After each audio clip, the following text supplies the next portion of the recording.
I know. Even though he's PvE, I can't kill him.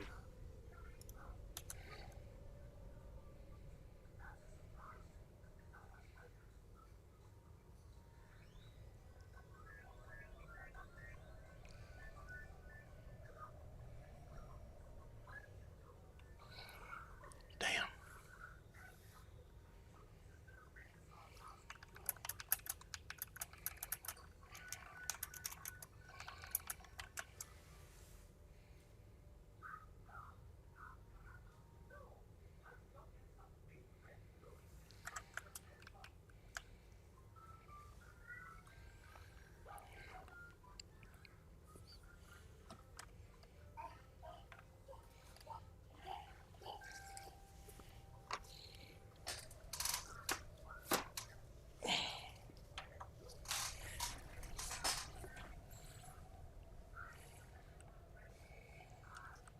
Oh, look, I found him. He's right here.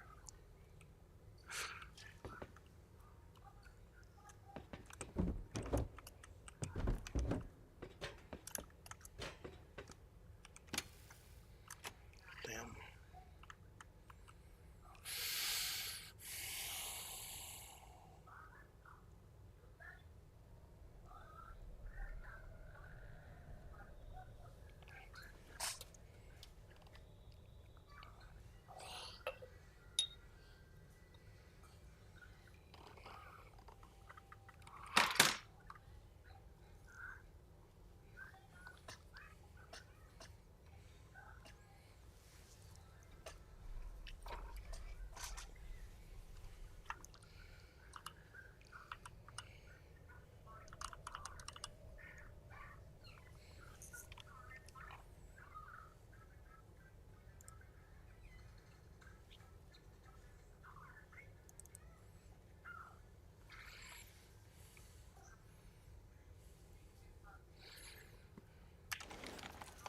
Hang on, I'm getting on your sister's computer to log into my AB account.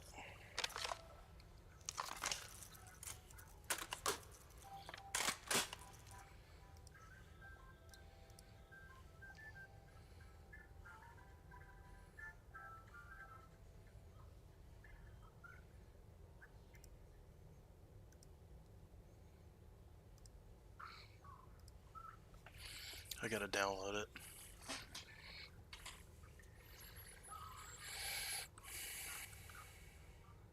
Oh, these are the kits I took off of Most while I killed him, by the way.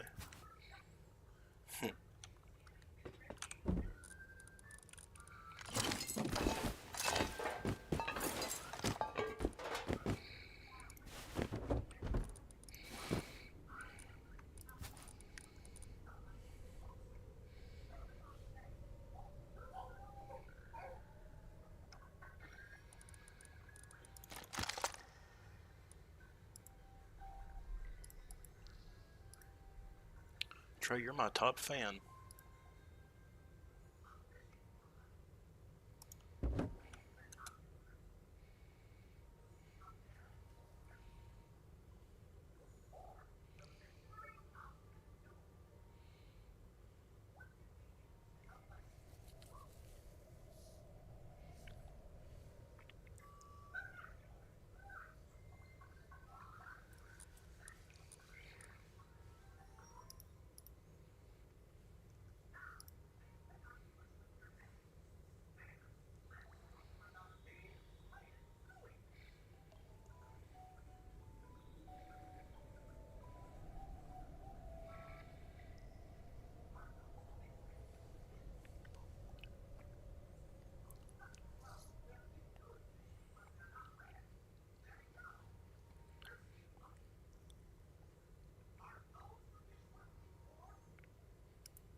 Here we go.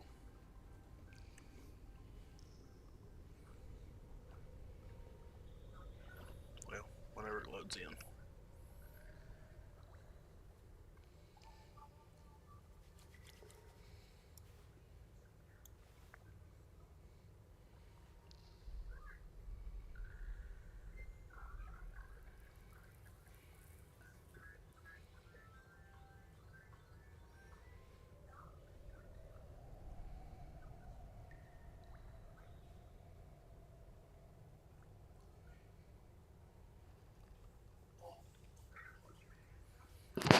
Fuck you, you'll always be my number one.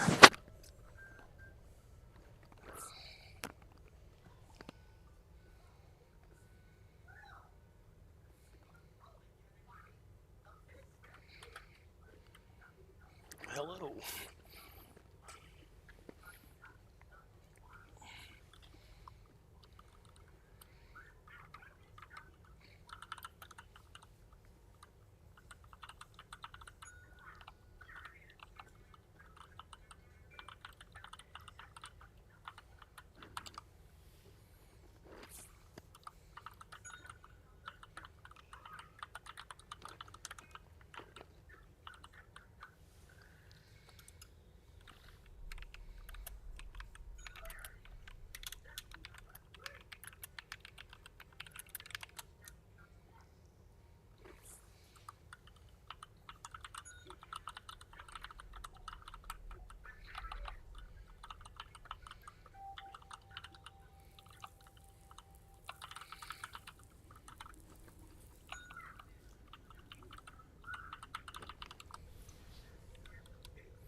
Dude, I can't act like I'm gonna 1v1 myself. That's impossible.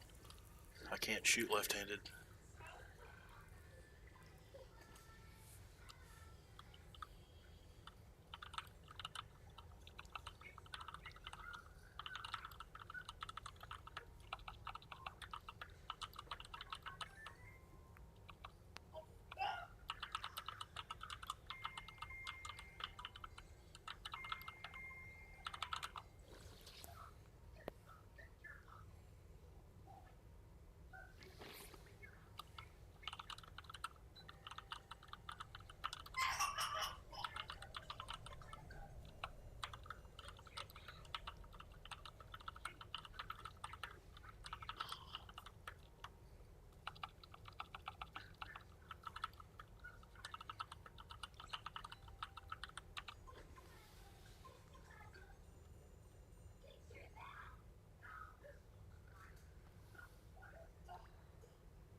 Maybe that'll, I done told him I was going to eat. Maybe me telling the geeks in the Discord, maybe they'll think he's the one giving me their locations and stuff.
Hope you don't care, but I'm using your computer.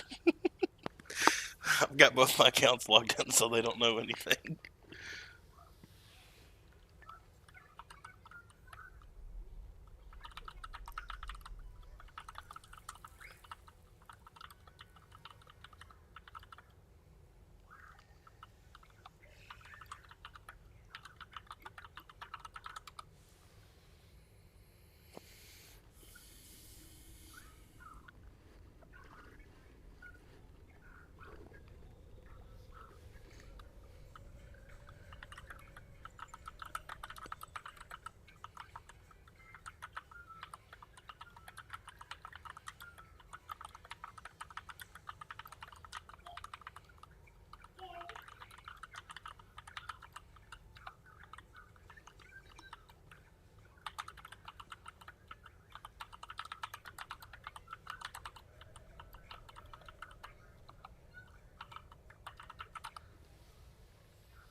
Hey, it's a nice black pussy you got on you.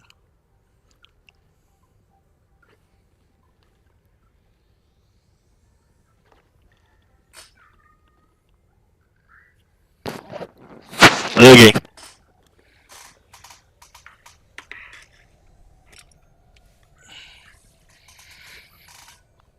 Oh, shit.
Give your truck the voice it deserves. Getting C&L exhausts on your truck is a straightforward bolt-on install that you can do at home with basic hand tools. You can watch full step-by-step install videos of C&L exhausts on AmericanTrucks.com. Upgrade your truck's sound and performance with a C&L exhaust.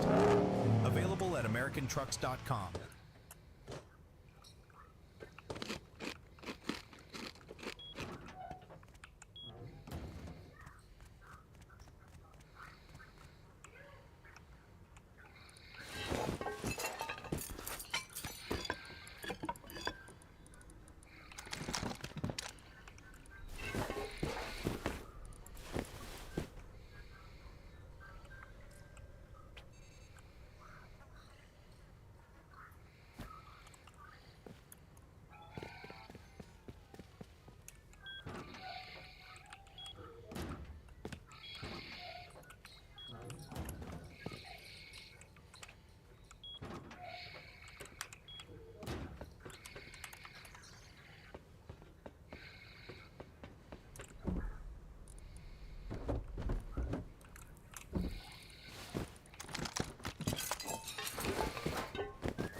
Big construction day over here at the Boosted Boys HQ. The new shop is finally going up. I got my Brunt workwear on right here because today's video is brought to you by Brunt. If you're looking to get a new pair of work boots, look no farther because Brunt has you covered. They sent me these boots a couple months back and I've been wearing them every day out here as they've been getting the new shop constructed. These are filled with really good quality materials. They have reinforced all the areas that are known to wear quickly, so they last you a nice long time. And these are designed for the blue collar worker. So whether you're a plumber, electrician, welder, construction worker, whatever it may be, Brunt is going to have you covered. And they are waterproof, which is perfect for me out here in Florida. So if you're working in the mud, any wet environment, you know that your feet are going to stay nice and dry. And I did get the high ankles to keep my ankles protected. They have a ton of different styles online, all kinds of different options. And of course, no work boots complete without some sort of protection on your toes. And not only do the Brunt boots protect your toes if you have that option, it also has a protection in the back of the heel here as well. Go ahead and give her a smack, Brent. Good to go. The outsoles are slip, oil, and heat resistant up to 572 degrees. And they are so confident that you will enjoy the boots. If you get them, don't like them, you can send them right back. Well, boys, we got to get back to work here on this shop. If you want a set of new work boots, go to Brunt.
are you doing?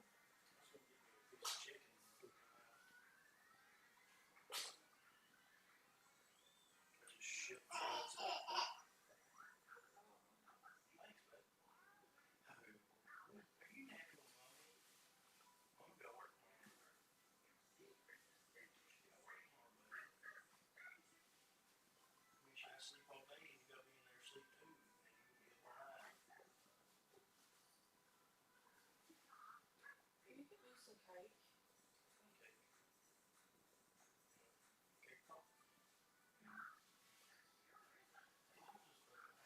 Oh yeah, I'm putting it under my thigh.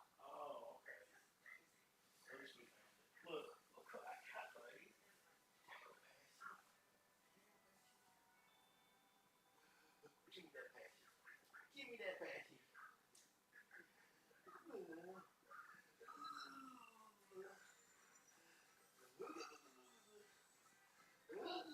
Okay.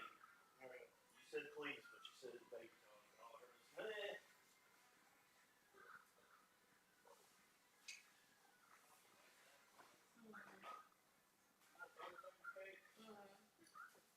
And some ice cream if you want to use fancy scooper.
fucking doorbell was on.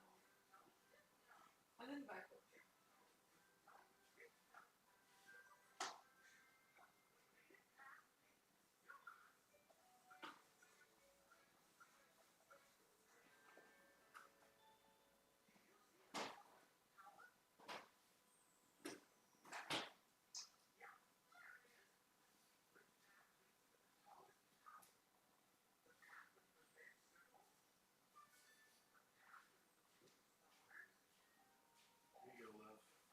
Thank you, Daddy. Can you get you something? Yeah, I got that little bit of front piece. Is it all packed with lead? Yep. You should. No. Oh, they didn't roll? Yep.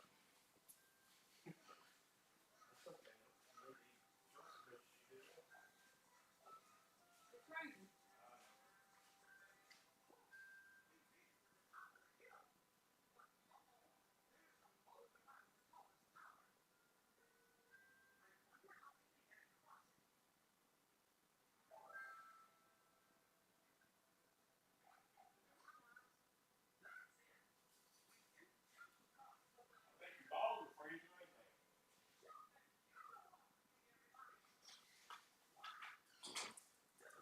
Don't jump up there. Hey.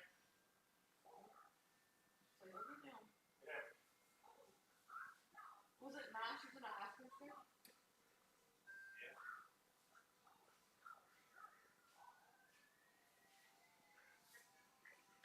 That General So's is just as fucking hot cold as it is hot.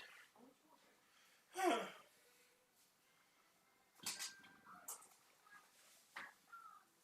you, baby. You're welcome.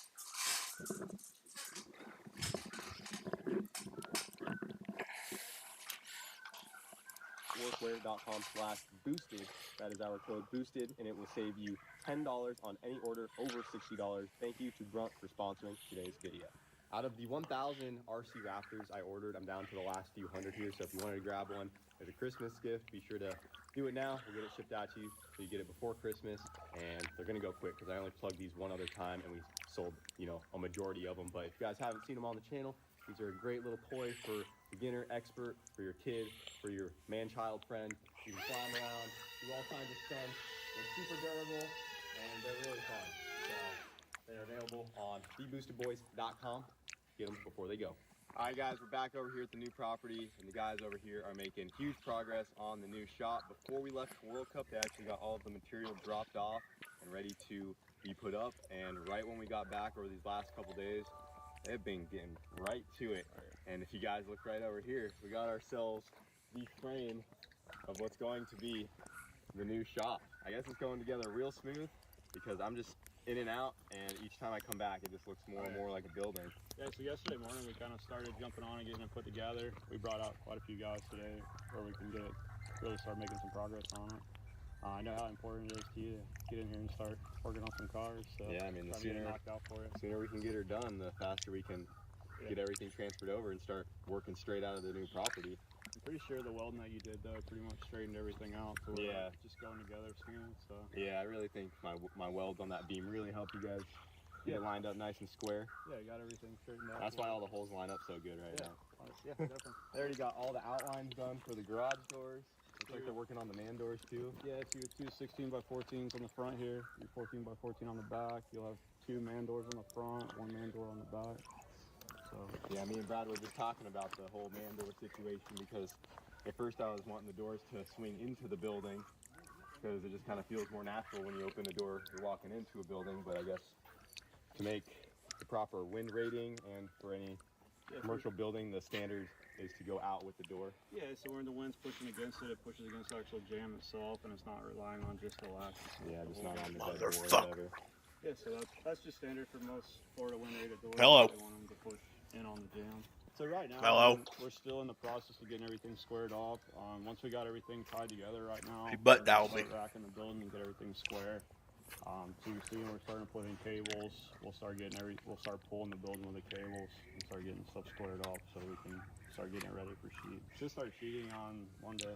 So that's like the siding and everything. Yeah. So by the end of next week, we might have ourselves a complete building somewhere around there. That's what we're pushing for. Yeah. It's coming out sweet, dude. I missed it earlier when they had the crane out here. Yeah, they had the crane out here lifting all the beams into place. What is in this that makes it red? Like why do they call them red irons? You know, like that color? So the primer is called a red oxide. So it's a rust prohibitor. Not gonna make it to where it'll never rust ever, but the top coat is kind of like inhibits it from starting to rust. So that's why there's oxide in it. It's gonna be a pretty big shop. Just like look down that way, how far down it goes. It's a monster. Another thing I wanted to bring up, you know, you might see some sag and stuff in some of the wall girts or anything like that. Before we start sheeting, we'll take wood. Sag right here.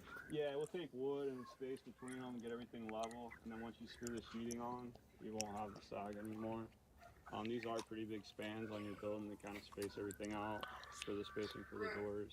So She's moving right along, boys. About a week to go, and then we got to figure out electrical and all the other fun stuff. Almost, Yeah. just about got the wall done. Get the roof. We are running. I got the thickest insulation I could go in this style. There are a couple different ways you could insulate the building. There is another process that takes quite a bit more time. It's also quite a bit more expensive that involves a similar style insulation. Then you can also do the spray foam, which is a very popular option where they just come in and they hose it down with the liquid foam that then expands and hardens, which is very efficient. It's probably one of the most efficient ways to do it. It's also very expensive to spray foam an entire building of this size. But obviously I want some good insulation in here because during the summer, Jesus Christ. real toasty. So I want to air condition the shop while we are working in it in the summer. So I knew I had to get some insulation in here. And like I said, I got the thickest and best I could go for this style right here, which is the simplest. And I would say it is slightly more cost effective compared to like the shop Finuggle. Also, in my opinion, it fits in there super nice and clean. The spray foam looks really bad in my opinion, unless you go in and cover it up, which at some point we will probably add the siding to the shop on the inside as well. So you won't even see the inner structure of the red iron building. But from what I can take away from looking into the different insulation options, this looks way better, especially if you don't cover it up. The spray foam also doesn't do as well if you're trying to reduce noise. So when we get a lot of rain, like we do here in Florida, that spray foam hardens up quite a bit. And since this stuff is kind of softer, it dampens the noise coming through. To whereas the spray foam stuff, I've been told it is very loud, especially when it's raining or anything like that, and it echoes really bad. The last thing I like about this is that, you know, if we need to add any electrical or anything in here, we don't have the spray foam, you know, kind of blocking access, and you don't have to dig out channels through the foam or anything, and you can get in there later, make changes if needed, and if we do put these panels up, we can make use of this kind of shelf right here, and we could insert some like cabinets or cubbies and kind of mount stuff into the wall because we have that recession there to work with. You know, I put a lot of just, you know, little thought into things here and there, but overall, this is going to be the way to go. And it's looking awesome. It's incredible. It's well thought out. It's good. You know, it's pretty wild to think, like, back to when you were getting kicked out of your shop and how desperate we were Yeah. to now that just doing YouTube has gotten to a point where Look at this. you can build one from the ground up. It's like, I never in a million years would have thought that we'd be doing something like this. We're just getting started.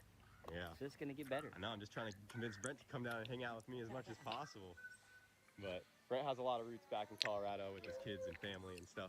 I do, but we can figure out going back and forth and doing what we need to do. Make sure if you guys are in the Colorado area, you know, and you need some tunes or whatever you need done to your cars, go keep PFI Speed busy so I can borrow Brent.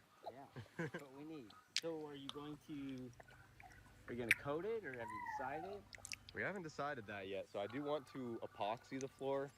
I'm just getting to a point where I'm trying to get everything that is on my like required list done. So like I know we need to get AC, I know we need to get lifts and power in here. I got to make sure those boxes are checked and make sure there's enough room in the budget for the epoxy floors, things like that.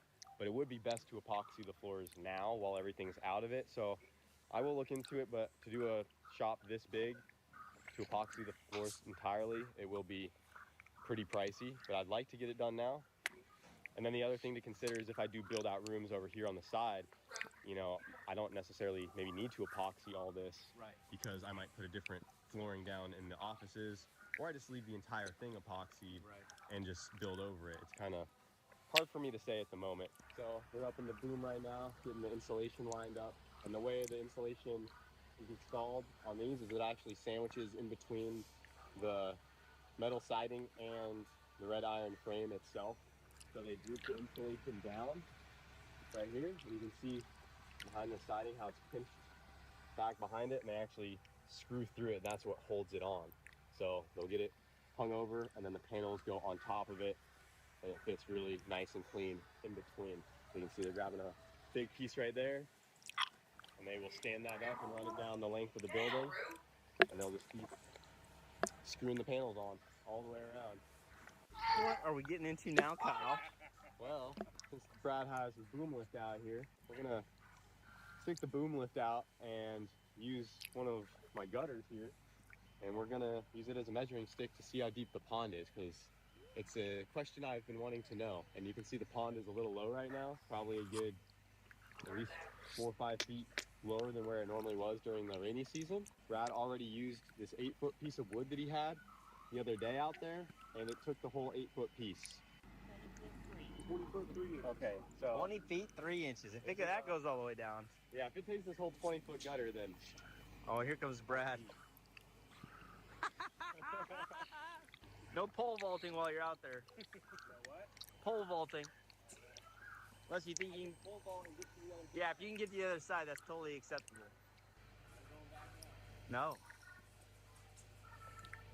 And it does drop off like right there. You can see where it says up your video view.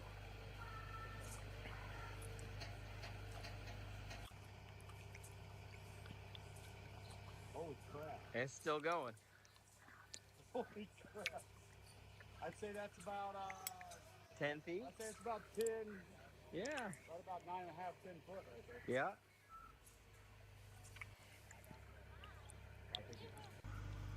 About 4.5 foot down right now from probably where it was. 4.5 to 5 foot. Yeah, it looks about 5 feet to me. That's probably a good 15 feet when it's all the way full. 10 foot, 5 inches. Yep. Just over 10 feet. Yeah. So when it's all the way filled up, about 15 feet deep in the center. That was just one spot that we measured. There might be a little, unevenness to it. But Hey, Rudy, that's enough. looking like this, it's 10 feet deep in the center. The more you know. The more you know.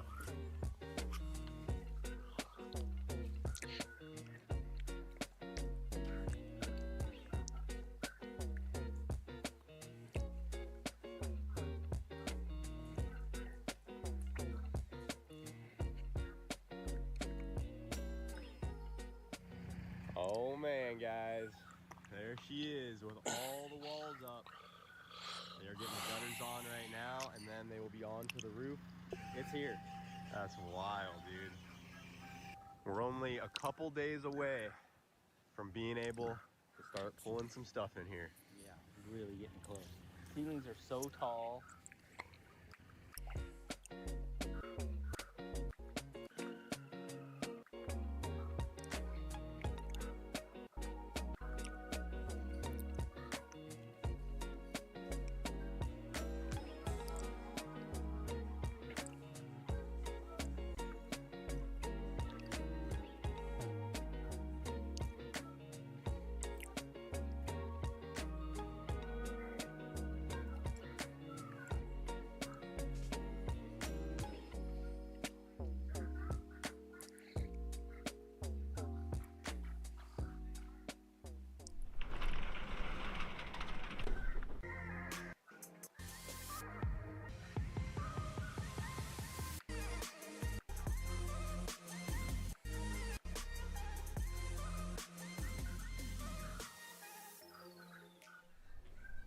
Just got on the exterior spec day, not on the inside, but the actual building.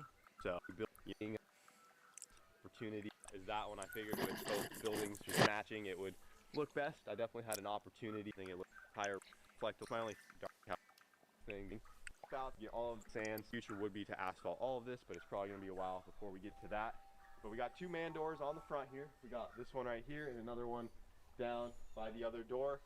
We have 2 large roll-up doors on the front side of the building. These are 16 feet wide by 14 feet tall. I was thinking about doing more doors on the front just to have more bays, I guess you could call it. But if you think about it, just having, a couple big openings is more than enough. Not only does it help keep the cost of the building down a bit, because every door you add is going to add cost to it, It also helps with the efficiency of the insulation because every garage door you add is a point where in the weapons bird trapped in the, she is all done. And it came out, oh, look, we actually got our first bird trapped in the corner right there. I don't know if you can see him, but we literally just rolled up the doors this morning and it's already so big we got birds flying in here. So hopefully, hopefully he finds his way out. I'm sure he'll be okay. Even just walking into the building as it is insulated, it drops the temperature a lot. So it is already really nice in here. And another benefit to the insulation is it probably sounds pretty good audio-wise because since this is a foam, like fabric style insulation, it's also absorbing a lot of the sound as well. If this was uninsulated, it'd probably be a lot more echoey in here. So having the better sound quality is definitely a plus if we plan on making videos in here. Because I can yell, and it's like very sound roomy in here because of all the insulation. It sounds nice. But as you can Best see, of luck boys, to you, babe. we got plenty of room for activities. If you need a refresher on the dimensions, it's 140 feet from end to end, and we are 60 feet wide, which makes it a total of 8,400 square feet. The walls are 18 feet tall, right to the top where the roof starts, and then we also have the slope of the roof that adds some height as well. I wanted to go as high as I needed to possibly add any sort of lofts or second floors, but I also wanted to keep it as low as possible to where we're not adding extra cost in material, and then it's just more volume inside the building than we have to think about cooling because there's so much dust on the ground.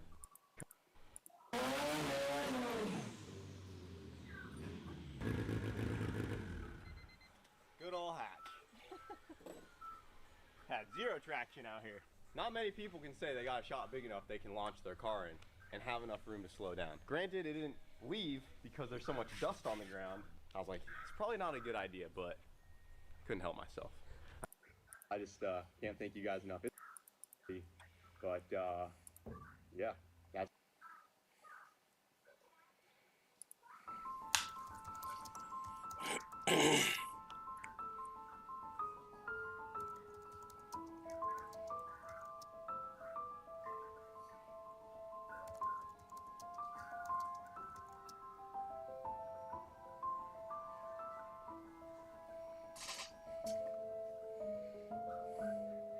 Gosh, look how awesome that is.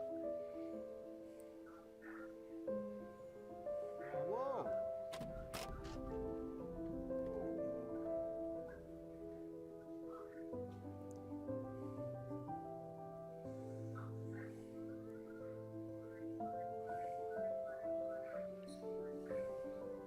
There she is. We left you all the dirt that Yes, you could ever want. I see that. And this is like all this is original? Yes. This the way the glass is? And here, take a look inside. Wow. So it's really fragile. It's got it like, what do you do with it? How do you preserve it? So this is original, like. Yeah, Put- bud vases. Look at that. Yeah, and we have little friends here, so Oh, I know that we're gonna find something fun. Oh, yeah, so there'll be now, some- strap up the horses. Let's go. Got it, man.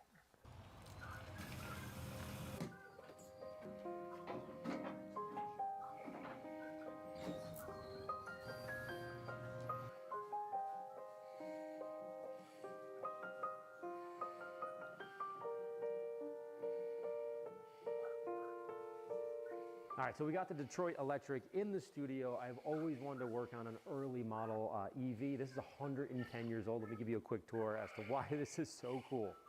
Look at the front here. Now, this is one of two sections that would hold the batteries. The front is a little bit smaller than the back. I'll show you that in a second, but you can see the firewall made out of wood. You have a little bit of insulation. I can't imagine that saving you in the event of a fire, but the frame is actually metal and the floor is wood. Look at the size of these gauge wires. Very, very cool. So that's the front. You have your powerful headlights here. I have no idea how you would actually see anything, but again, electric powered. But if you move the camera back a little bit, you can see this looks exactly like a carriage where a horse would be in front, right? So this is the quintessence of a horseless carriage. If you look inside, you have a little pass-through here. And what was really interesting was this particular car was very much geared towards the female crowd, the female driver. You see one of the old signs that came with it. It says the old lady's luxury car. In fact, Henry Ford's wife had one of these. Why? Because they didn't like to have to crank it, which totally makes sense. With the dress, they may get the dress caught. There was oil with combustion engines, smoke, noise. This didn't have any of that. And if you look here, there was flowers and vases on both sides. The cushions were extraordinarily plush for the time. You can see we're like in a bit of a fishbowl here, so there's plenty of viewing. And then this here, I heard a couple of stories that the captain's chair here, which swivels, when women would go in this car, which was designed for them, they would have conversations outside or whatever, and they could hold the conversation whilst driving into the city or in the city, and they could see each other, which I thought was pretty cool. And then this, the big one, there's a tiller. There's not actually a steering wheel. And the reason why is if the steering wheel came with a steering column, and that steering column you couldn't necessarily get over if you were wearing a dress. So a lot of the interior, aside from the aesthetics of it, was really designed for the female driver. Now around back here we have battery number 2, and you can see there's a perfect weight distribution from the front to the rear. So we have a little bit of a 1914 race car here, but anyhow, you can see wood again. This is all original, very, very cool. And the frame, of course, is metal. Now, if you're asking yourself, what is the range? Everybody wants to know. They have the range anxiety. Back then, you would get between 60 and 80 miles per charge. And of course, you can go about 25, maybe 30 miles an hour downhill. So this was pretty advanced for its time.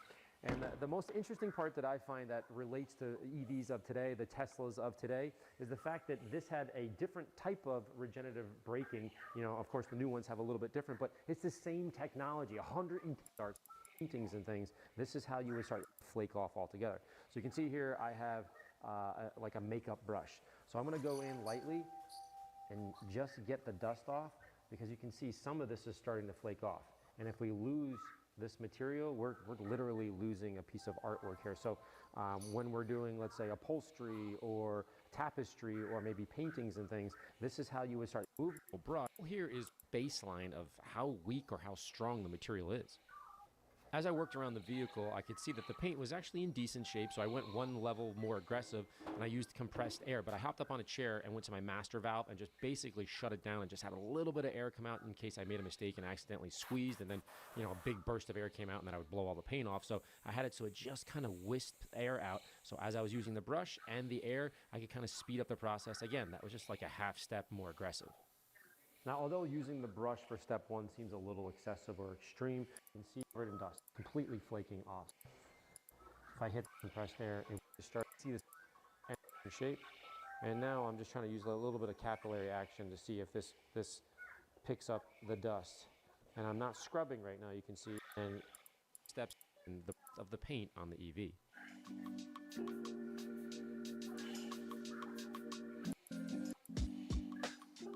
Okay, now that we got the body, for the most part, relatively clean, we're going to focus on the wheels. Again, right now I'm kind of just pecking at things just to kind of get a feel for the strength of the material. We're going to work on the wheels.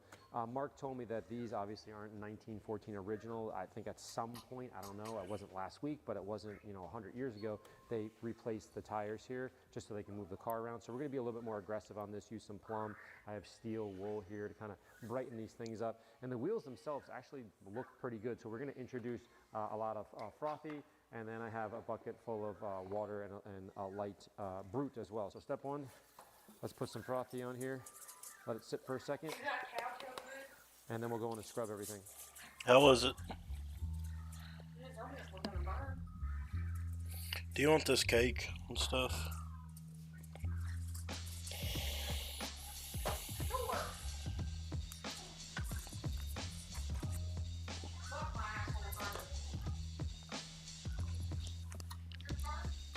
No.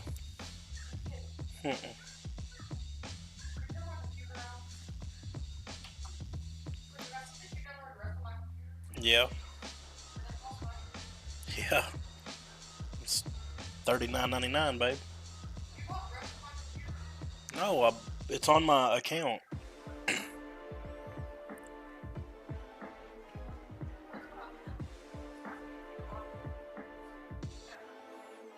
Yeah, that's what I bought the other day on my spare account. After my successful Hey, wheel can I have cleaning a sip and of that my water? previous frothy tests I did, I'll I open decided it to for give you. her a proper frothy wipe down on the entire vehicle.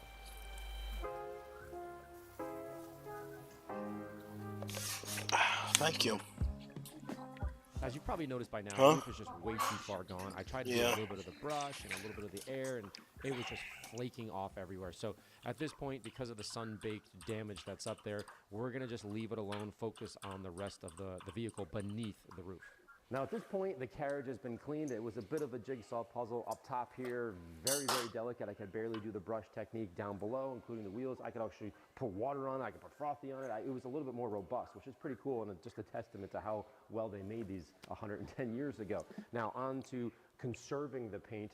The goal here is just to add some moisture into it, and let's see if I can just barely take the top layer of oxidation off. This is relatively thin. As you can see, the blue areas where we are getting paint transfer. So what I'm going to do is I'm going to use a polish.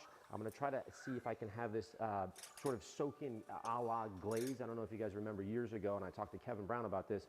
Because this is so similar to furniture, there was a lot of products back then that would cross over from furniture to cars, because this is basically like kind of ish like furniture. There's a lot of wood, and it's just a unique material. And so the goal was to put a type of glaze on there, add some moisture in, and just barely work the surface, because this is incredibly thin. So I'm going to be doing kind of the same thing I just did with respect to removing all the dirt. It's just this peck and kind of, I just look at it like a little Rubik's Cube or some puzzle that needs to be solved, because there's not just one piece. Just like a brand new car today is pretty much all the same with respect to the outside. The paint, this is like 25 different materials. So we're going to go in and do the same thing I did here, and hopefully it'll look better, but that is not the goal here. It's just to preserve the material. So I have a lot of hand polishing to do. Test one is to saturate the area with exfoliate, let it sit for a few minutes into the surface to hopefully soften up the dry and brittle paint. After quickly wiping it, you can see that the paint did look much better, but more importantly, there was no damage that occurred during that application and wipe-off process. So again, we're just going up the ladder in terms of aggressive behavior on the surface. I did a few more tests by hand and then tried the foam pad with exfoliate again on the DA on a low speed. Oh my gosh, look how awesome that looks. Now, it is absolutely incredible how robust this area is. Next, I repeated the same process on all of the black fenders and trim, because I was very confident in the strength of the paint at this point with all the testing that I did. Now check this before and after out. Oh my gosh. How cool is that? Look at the finish there. And then now.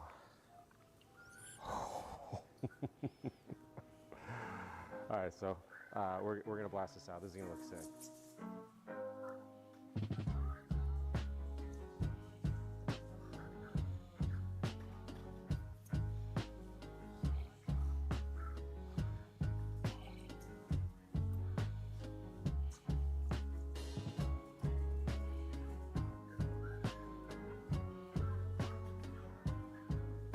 Now at this point, both fenders, front and back, looked absolutely fantastic. They were very, very robust, so much so that we could use the polisher, as you just saw.